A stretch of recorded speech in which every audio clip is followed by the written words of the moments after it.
If you had asked me a few years ago who I was, I would have told you I was a man of God, a spiritual guide, someone in whom the people of San Miguel de las Aguas, a small village in the heart of Mexico, trusted without hesitation. They all knew me as Father Santiago Herrera, the man who always had a comforting word, a ready prayer, and a sermon that inspired the faithful. I believed I was doing the right thing, that my life was an example of faith. But what I didn't know was that deep down my soul was already damned. The parish where I served was more than a temple. It was the heart of the village. Built over 2 centuries ago, its stone walls were steeped in history and faith. The images of saints and virgins adorned the corridors with their serene eyes, silently observing everything. Sometimes, when I was alone in the church at night, I felt those gazes weigh upon me, as if they saw something within me that I myself didn't want to acknowledge. The people of San Miguel held me in high regard. They consulted me on all sorts of problems, family issues, moral dilemmas, illnesses, and even business matters. To them, I was more than a priest. I was a pillar, an incorruptible figure in the community. The elderly women looked at me with respect. The children saw me as a paternal figure, and the men trusted my counsel. Father Santiago is a good man, they would say. But what no one knew was that behind this impeccable image, I carried an invisible weight, a secret that burned within me, slowly consuming my faith. Each morning, as I recited my morning prayer, something inside me felt empty. A weight like a stone pressed on my chest. Guilt haunted me at every mass, every sermon, and every confession I heard. I preached about the dangers of sin, the importance of purity, and how weakness in humans is used to lead us to perdition. And as I spoke, I felt that every word was a lie because I had already opened the door to evil. I still remember the smell of incense burning on the altar, the cold feel of marble beneath my knees when I knelt to pray, the echo of my voice reverberating off the church walls as I pronounced the final blessing. All of that was real, but I felt increasingly false. It wasn't fear that I felt. It was something worse, the beginning of the understanding that one cannot play with God. I'm not sure exactly when the line was crossed. Perhaps it was the first prolonged glance, the first conversation that felt too personal, or the moment I knew I shouldn't continue, but did so anyway. Her name was Esmeralda. She came to the church like many others, seeking comfort and redemption. A woman with scars on her soul and a past she was trying to leave behind. She usually sat in the last pew, her face covered by a veil of sadness. The first time she approached me, her voice was low, almost a whisper. She confessed that she had lived a life of sin, that she had done things she deeply regretted. "Father, do you believe God can still forgive me?" she asked, her eyes glassy and her voice breaking. It tore my soul. I saw in her something more than a repentant sinner. I saw a fragile, lost woman who needed to be rescued, and I wanted to be the one to save her. At first, everything was as it should be. I offered her spiritual guidance, listened to her, helped her find strength in prayer, and told her that the past does not define anyone, that God transforms souls. But with each encounter, something in me began to change. Her presence became familiar, something I looked forward to without realizing it. I found myself thinking of her outside of the church. Each time I heard the echo of her footsteps entering the temple, I felt something I shouldn't. Then came the longer conversations. Esmeralda no longer just spoke of her past. She spoke of her present, her fears, her loneliness. And I listened with a devotion I shouldn't have had. One day, when the church was empty, she cried, a silent, bitter weep. She said she felt she could never be loved, that no one could see her as anything more than a broken woman. I took her hands. That was the first mistake. "Esmeralda, God has already forgiven you. You have a new beginning." She raised her gaze, and for a second, the church ceased to exist. It was just her and me. It was in that moment that a thought whispered to me, "Look closely, Santiago. Do you truly believe God brought her here just for you to help her? Or was it so that you could love her?" I stepped back abruptly, feeling my heart race as if something within me was rebelling against myself. But the thought was already there. The seed had been planted. I couldn't deny it. I desired her. At first, I convinced myself that nothing wrong was happening. I'm here to assist her, I told myself, merely guiding her in her faith. Yet the truth was more complicated. I began concocting reasons to see her more often. If she missed Mass, my concern grew disproportionately. I found myself lingering by the church door, watching for her arrival, feeling an absurd relief when she walked in, as if the world righted itself. Boundaries blurred. An accidental touch of hands no longer seemed so unintended. Conversations meant to be brief stretched into hours. Each meeting with Esmeralda was like navigating a minefield, where my faith clashed incessantly with my desires. Then one day, I crossed the line. It was late, the church empty, illuminated only by the flickering candlelight. Esmeralda sat on a pew, eyes brimming with tears. "I feel so alone, Father," she whispered. "I shouldn't have done it. I knew I shouldn't, but I did." I took her face in my hands, wiped her tears with my fingers, and kissed her. Time seemed to stand still. My mind screamed it was a mistake, but my body didn't listen. After so long repressing my feelings, when I finally succumbed, it felt as if something inside me shattered. After that day, there was no turning back. We met in secret, away from the village, away from the church. In those moments with her, I felt like a different man, someone without responsibilities, vows, or faith. I was just Santiago, a man of flesh and blood, another sinner.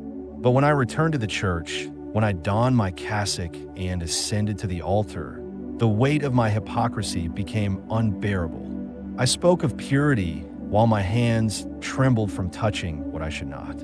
I preached about the danger of sin with lips that still tasted the sin itself. During every Mass, I felt the silent judgment of the saints and virgins' images. I could no longer deceive God, yet I struggled to continue deceiving myself. Guilt is like a slow poison. At first, you feel only a slight burn on the conscience, but over time, it spreads and consumes you. I believe I could hide it, that no one would suspect, but I forgot that in a church, there are always watching eyes. Sister Rosa was one such observer, someone unnoticed but noticing everything. With over 40 years in the parish, she was always discreet yet ever watchful. She knew every routine, every expression of the faithful, every gesture of mine at the altar. She noticed when my voice wavered during Mass and when my sermons seemed emptier than usual. She was the first to realize something had changed in me. At first, she approached with subtlety. "Father, you seem distracted lately," she remarked. "It's nothing, sister," I replied with a forced smile. But Rosa was not easily fooled. She began observing me more closely. She noticed my unexplained absences on some nights, my wearier, more anxious countenance, and the waning devotion in my words. Worst of all, she realized Esmeralda had changed too. She saw her at Mass, hands clasped, face tense, no longer avoiding eye contact with me, but looking with something different in her eyes, guilt, desire, complicity. It was then that Sister Rosa knew the truth. One night, after another clandestine encounter with Esmeralda, I returned to the church to find Sister Rosa waiting for me at the altar. She stood in her impeccable black habit, illuminated by the candelabra's light, a rosary in her hands. But her face reflected not serenity, but disappointment. "Father," she said firmly, "we need to talk." My mouth went dry, my heart pounded. "Sister, it's late. We can speak tomorrow," I stammered. "It is late," she interrupted, "but not just the hour, Father. It's too late for you." A chill ran down my spine. "What do you mean?" I asked, though I already knew. She stepped closer, gripping her rosary tighter. "I believe you understand what I mean," she said. Silence fell heavily between us. In that moment, I realized the truth. Exposure was not my only fear. God had his messengers, and one stood before me now. The fear of being discovered is a form of hell in itself. Since that night, when Sister Rosa confronted me, I no longer slept peacefully. I felt a lurking presence, a sense of being watched. And then I saw it for the first time. It was a Sunday. The church was as full as ever. Sunlight streamed through the stained glass, casting colors on the stone walls. I was at the altar deep into my sermon when my gaze settled on the last row where a man dressed entirely in black sat. He wasn't a local. I didn't recognize his face. Yet, he seemed to know me intimately. As I spoke about the sanctity of our souls, his lips curled into a smile. Not a kind one, but something deeper, darker, as if he held knowledge just beyond my grasp. A chill ran through me. I continued preaching, but my mind was elsewhere. After the Mass, I searched for him among the congregation. I stepped out into the atrium, inquired with some parishioners, and while they had seen a figure, nobody could recall his features. Still, I knew he had been there. I had seen him. Days later, he reappeared, this time in the confessional. The church was dimly lit, only a few candles casting flickering shadows. I heard the creak of the wooden door as it opened and closed slowly. I prepared to hear the troubled confession of a lost soul, but when the voice came through the grill, my blood turned to ice. "Father," he said in a deep, almost whispered tone, "I have come to hear your confession." The air in the confessional grew heavier, my chest tightened. "How dare you say that?" I asked, my throat parched. He understood my unspoken question. Silence stretched unnaturally, and in that moment, I felt the space around me shrinking, as if the wooden confessional was closing in. I tried to speak but found my voice trapped. He chuckled softly, seemingly enjoying my bewilderment. "We will meet again soon, Santiago," he said. I left the confessional with my heart racing. I searched the church, but it was empty save for a lingering scent, a subtle but unmistakable hint of sulfur. Fear can drive a man to desperate actions. After that encounter in the confessional, my life became a whirlwind. I could neither sleep nor pray, finding no peace. Whenever I closed my eyes, I saw that smile in the last row. Conversations with Sister Rosa felt like her eyes pierced my very soul, and being with Esmeralda mixed pleasure with the horror of knowing my doom was sealed. I had to end it. One night, I arranged to meet Esmeralda in a park outside the village. She arrived in a red dress, her hair flowing freely, her gaze holding the same enchantment that had first captivated me. But this time, I saw her not with desire but with fear. "This has to end," I said, my voice breaking. She frowned. "Why do you speak like this?" "Because this is wrong," I replied. "Because it will destroy us both." Esmeralda looked on silently, her lips pressed tightly, and then I understood what was to come. "You can't do this to me," she whispered, pleading. But it was too late. The next day, the whole town knew. Messages, photos, details. Esmeralda had spoken, and the news spread like wildfire. Father Santiago, the man of God, the community leader, had fallen into sin. Some refused to believe, while others accepted it immediately, as if they had always sensed something amiss. But it didn't matter. To all, I was already damned. I was summoned to a meeting at the parish house. The bishop was there, along with some priests and Sister Rosa. I braced myself for shouts, condemnations, but what hurt most was the silence. The bishop looked at me for a long moment before speaking.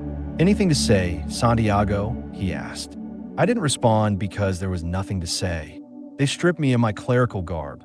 I was excommunicated. I was no longer Father Santiago, just Santiago. I didn't flee the town. I had nowhere to go. I lingered in the church one last time, like a ghost, unwilling to accept that its time had passed. Walking the darkened aisles, I heard the echo of my own steps. Each sacred image seemed to judge me. I no longer wore a cassock, but the sin remained upon me. That night, I decided to do the only thing left, pray. I knelt, head bowed, hands clasped. "Lord, do you still hear me?" Silence was my only answer. The air grew dense, the church feeling as if it was collapsing inward. The scent of melting wax grew stronger, almost sulfurous, and then I saw it, the crucifix above the altar. Christ's eyes were open, but they showed no compassion. Instead, he wept blood. An unbearable weight pressed down on my chest, paralyzing my body. I tried to breathe, but the air had turned to lead. Within my lungs, my heart ceased its rhythm, and I fell to my knees. The church spun around me. a dizzying vortex of stone and stained glass. I heard a buzzing, then voices, then screams. There was no blinding light, no ethereal angels, only darkness, and within it, two men clad in black awaited me. I fell, timeless and weightless, into an abyss devoid of floor, light, or sound, a void that consumed my very essence. Yet my consciousness remained unscathed. When the descent finally ceased, I found myself upon a scorching, arid ground as if walking on embers. I tried to move, but an invisible force held me fast. All around was shrouded in shadows, and then he appeared, the man in black. He was no longer at the church's back pew, nor hidden behind a lattice. Now his silhouette loomed over me, as vast as a cathedral itself. His face was blurred, but his eyes gleamed like live coals. "Welcome," he intoned with a deep voice that resonated like thunder. I tried to speak, but my throat was mute. "You shouldn't be surprised," he said, stepping forward and causing the ground to tremble beneath his weight. "You have preached about me all your life, Santiago, but never believed we would meet this way." Desperation gripped me, and I managed to whisper, "I repent." He tilted his head, amused. "Oh, of course, all do when they are here. But tell me, did you repent when you kissed Esmeralda, when you sought her in the shadows, when you ascended the altar with her perfume still on your skin?" I wanted to scream, to deny, to declare there was still salvation for me, but he already knew all the answers. "It wasn't sin that brought you here, Santiago," he said. "It was your pride. You thought you could deceive God, that your cassock made you untouchable. But tell me, how untouchable do you feel now?" The ground beneath my feet began to crack, and an unbearable heat rose through my legs, as if fire patiently awaited its turn to consume me. "Sin is not just an act, Santiago," he continued. "It is a path, and you walked it from beginning to end." He leaned closer, his face near mine, and declared, "Now you will stay here with me forever." The ground gave way, and I fell again. This time, fire awaited me.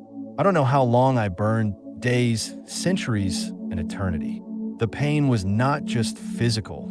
It was the weight of all my lies, each hypocritical sermon, every time I preached deceit. Then, something unexpected happened. The heat faded, the darkness receded, and I opened my eyes to the fluorescent lights of a hospital.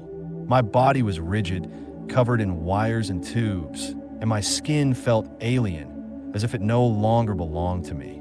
I had returned. Tears flowed uncontrollably. God had given me a second chance. I tried to speak, but my voice was but a choked whisper. I felt a hand gently grasp mine. It was Sister Rosa. Her usually stern face was etched with fatigue and concern. "Blink if you understand," she said. "How long? How long?" I managed. She looked away, her voice soft. 21 days. 21 days in a coma. 21 days in hell.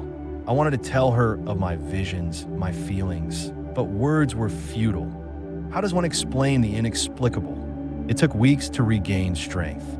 When I finally stood, I knew my life would never be the same. The village no longer looked at me as before.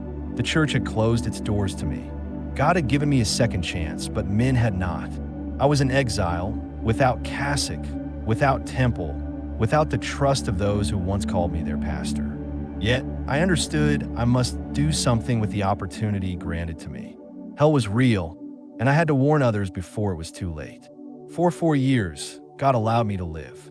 For years in which I was not a priest, but a witness.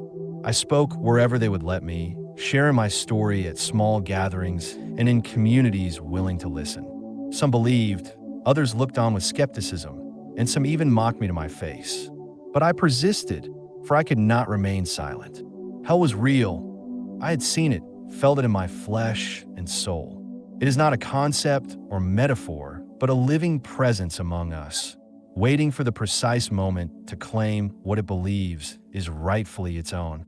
And for a time, I was his. On September 13th, 2024, I received an invitation to speak. On a crisp morning, I set out to appear on a national Christian radio program, a podcast with a reach spanning thousands of listeners. For the first time, I would have a substantial platform to warn others. Driving alone down a desert highway, the sky was a dull gray, and the horizon stretched endlessly. There was no traffic, just me and the vast emptiness of the landscape. Then I saw him, a man in black standing by the roadside, his back to me, hands in the pockets of his long coat. I didn't notice him until I was close, and as he turned his head, my skin prickled with an icy dread. I hit the brakes, but as he faced me, I recognized the same smile, the same man from the church's last pew, the confessional, the same figure who welcomed me into hell. Time seemed to slow as I felt the impact, the violent spin of the car, shattering glass and crunching metal. My body slammed against the seat, and then there was silence. I couldn't tell how much time passed. My eyes struggled to stay open. The pain was diffuse, distant. Amid the sound of the wind, I heard footsteps, shiny, impeccable shoes stopping by my shattered window. Santiago, his voice was the same as that night. You wouldn't think I'd forgotten you. I don't know what happened after that. The only thing I know is that I did not wake up again, but my story remains. My warning stands. Hell is real. It never ceases its work, and if you follow its voice, it will eventually come for you too. Remember, evil is never far. It always finds its way back.